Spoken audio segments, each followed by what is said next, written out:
कहानी की शुरुआत होती है सैंटी नाम के एक आदमी से जो अपनी वैन में सो रहा था। अचानक उसकी आंख खुली तो बेगोना नाम की एक पुलिस वाली ने उसे वहां पर वैन पार्क करने से मना कर दिया। इसके बाद सैंटी काम के लिए भी देर से पहुंचा तो उसके बॉस रोमुलू ने उसे बची हुई तनख्वाह देकर काम से निकाल दिया और जाने से पहले सैंटी को जहाज के बाथरूम भी साफ करने पड़े। बाद में जब सैंटी अपनी गाड़ी से जा रहा था तो उसका पेट्रोल भी खत्म हो गया, जिसके बाद वो जैसे तैसे गैस स्टेशन पहुंचा जहां वो अपने दोस्त पेड्रो से मिला। सैंटी ने उसे बताया कि उसका अपनी पत्नी मेटी से तलाक होने वाला है। बाद में जब वो वकील से मिलने पहुंचा तो वकील ने उसे और मेटी को बताया कि तलाक के बाद उन दोनों की जायदाद आधी आधी हो जाएगी। मेटी ने कहा कि वो जल्द से जल्द तलाक चाहती है, पर वकील ने कहा कि इसमें थोड़े महीनों का समय तो लगेगा। वहाँ से बाहर निकलकर सैंटी को एक लॉटरी टिकट बेचने वाली औरत ने आवाज दी और सैंटी ने भी मजे मजे में एक लॉटरी टिकट खरीद ली। उसने टिकट अपनी सिगरेट की डब्बी में रखी और चला गया। फिर शाम को सैंटी अपने कॉलेज की रीयूनियन पार्टी में पहुंचा जहां वो अपने दोस्त पेड्रो और मार्कोस से मिला। तभी सैंटी ने मैटी को मारियो नाम के एक आदमी के साथ हंसते देखा। बाद में मैटी ने उसे बताया कि जिस सुपरमार्केट में वो काम करती है मारियो वहाँ का मालिक है, पर सैंटी को इससे काफी जलन हुई और वो अपने दोस्तों के पास चला गया। खैर बाद में सैंटी ने घर आकर सिगरेट्स का डब्बा फेंक दिया क्योंकि वो लॉटरी के बारे में बिल्कुल भूल गया था।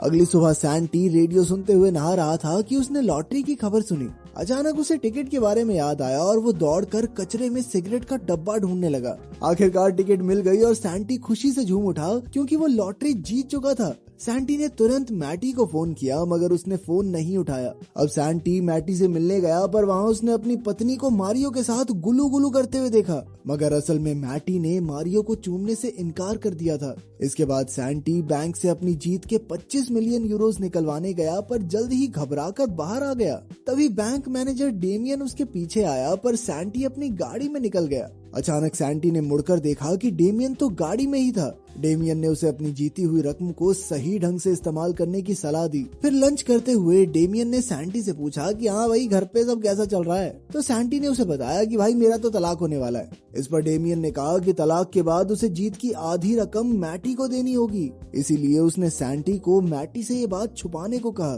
सैंटी अपनी पत्नी से ये बात बिल्कुल नहीं छुपाना चाहता था, मगर बाद में जब उसने मैटी को फिर से मारियो के साथ देखा तो उसे बहुत गुस्सा आ गया।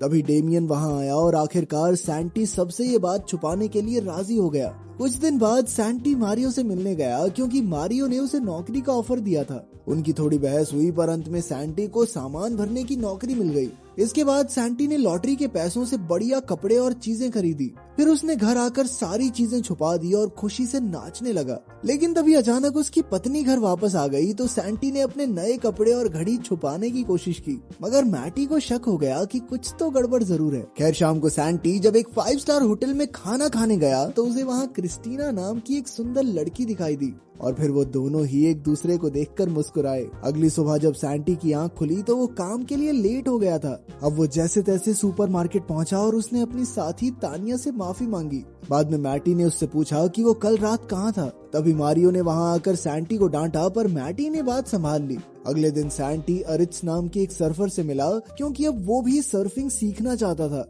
अगले कुछ दिन तक सैंटी ने समुद्र में प्रैक्टिस की और काफी कुछ सीखा। एक दिन रात को सैंटी को पेड्रो और मार्कोस का फोन आया तो सैंटी ने उन्हें सर्फिंग सीखने के बारे में बताया, पर उन्हें लगा कि सैंटी तो डिप्रेशन में आकर ऐसी बहकी बहकी बातें कर रहा है क्योंकि सर्फिंग सीखना अमीरों का शौक है। उन्होंने सैंटी को मिलने बुलाया पर सैंटी ने मना कर दिया, जिससे उन्हें काफी हैरानी हुई। खैर अगले दिन सैंटी डेमियन के साथ रोमुलू की शिप खरीदने पहुंचा। रोमुलू को तो यकीन ही नहीं हुआ कि जिस आदमी को मैंने कुछ दिन पहले काम से निकाला था वो ही मेरी शिप खरीद रहा है। खैर बदला लेने के लिए सैंटी ने वो शिप खरीद ली और रोमुलू से ही बाथरूम साफ करवाए। बाद में डेमियन और सैंटी आगे और चीजें खरीदने की तैयारी कर रहे थे कि अचानक उन्हें सामने से पेड्रो और मार्कोस आते दिखाई दिए। उन्हें सैंटी के नए कपड़े देखकर बड़ी हैरानी हुई, पर सैंटी ने झूठ कह दिया कि ये कपड़े तो उसकी नई नौकरी के लिए हैं। खैर फिर पेड्रो और मार्कोस ने उसे कहा कि आजकल वो उन्हें नजरअंदाज करने लगा है और वो वहाँ से नाराज होकर चले भी गए।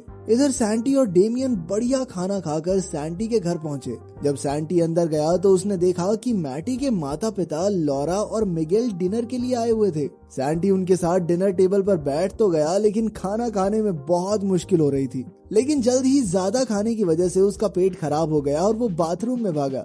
तब लॉरा ने मैटी से उसकी शादीशुदा जिंदगी के बारे में पूछा तो मैटी ने झूठ कह दिया कि सब कुछ बढ़िया है। फिर जब सैंटी वापस आया तो मिगेल ने सैंटी की महंगी घड़ी देखी। सैंटी ने झूठ कह दिया कि ये नकली है, ये बहुत सस्ती है। तो मिगेल कहने लगा कि बेटा लग तो बढ़िया रही है, मेरे लिए भी ले आइयो एक। तभी अचानक सैंटी का फोन बजने लगा पर उसने फोन उठाया ही नहीं।